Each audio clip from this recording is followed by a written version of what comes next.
Je suis Christine Gondjeng Andela, le chef de troisième degré Lokmaba dans l'arrondissement de Pouma, département de la Savaga-Maritime dans la région du littoral. Et je suis très contente de participer à cet atelier organisé par ma grande amie et camarade de lutte en faveur des femmes rurales, Madame Elisabeth Atangana, qui est la présidente de Sinoptam et qui a eu, à travers un programme avec Oxfam et ses autres partenaires, l'heureuse initiative de convoquer ces assises entre les chefs traditionnels et les femmes rurales. Alors, la question qui est au centre de nos échanges, c'est la question foncière.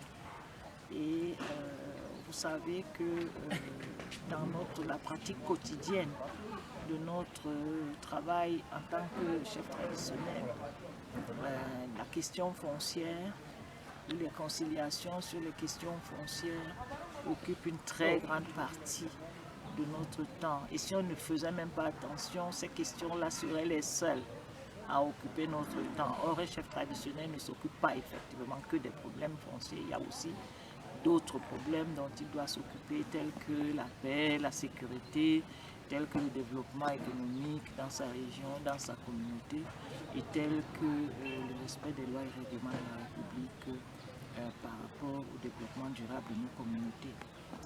Alors, j'ai en 6 ans déjà, parce que comme vous le savez, au niveau des chefferies traditionnelles, nous avons ce qu'on appelle les conciliations.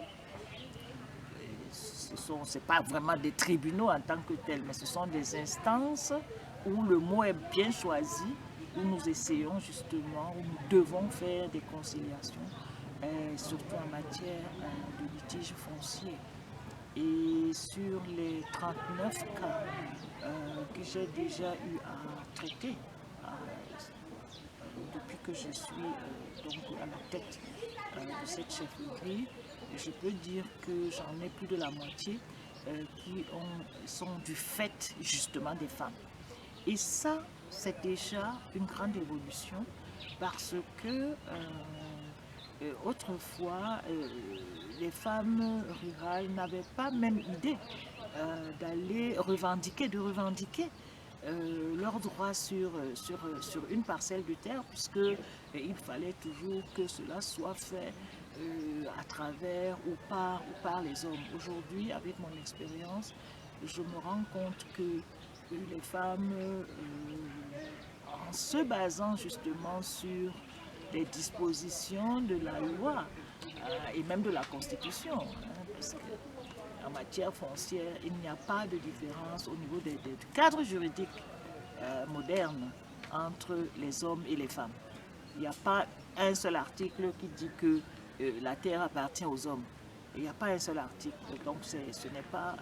donc en se fondant sur ça, les femmes aujourd'hui ont la latitude effectivement de revendiquer leurs droits.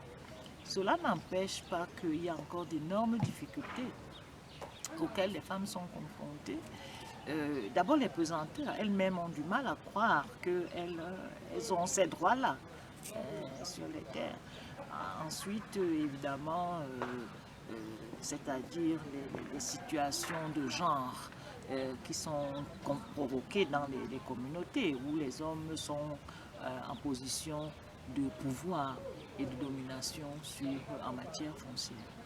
Donc, progressivement, on essaye, en se basant sur le droit positif, en essayant d'amener le dialogue au niveau des communautés, en essayant de montrer l'importance de la ressource humaine pour les communautés, parce que je crois qu'il y a ça qui est très important.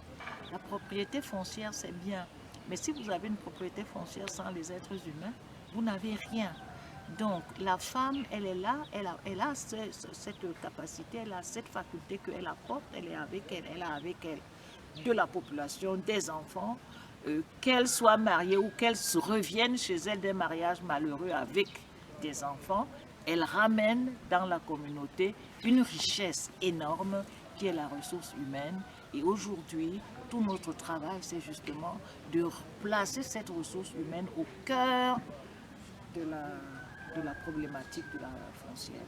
Et donc, vous voyez que le rôle et la place des femmes est absolument essentiel dans une télévision. Les problèmes ne manquent pas, mais je crois que nous sommes là aussi pour chercher des solutions avec les communautés.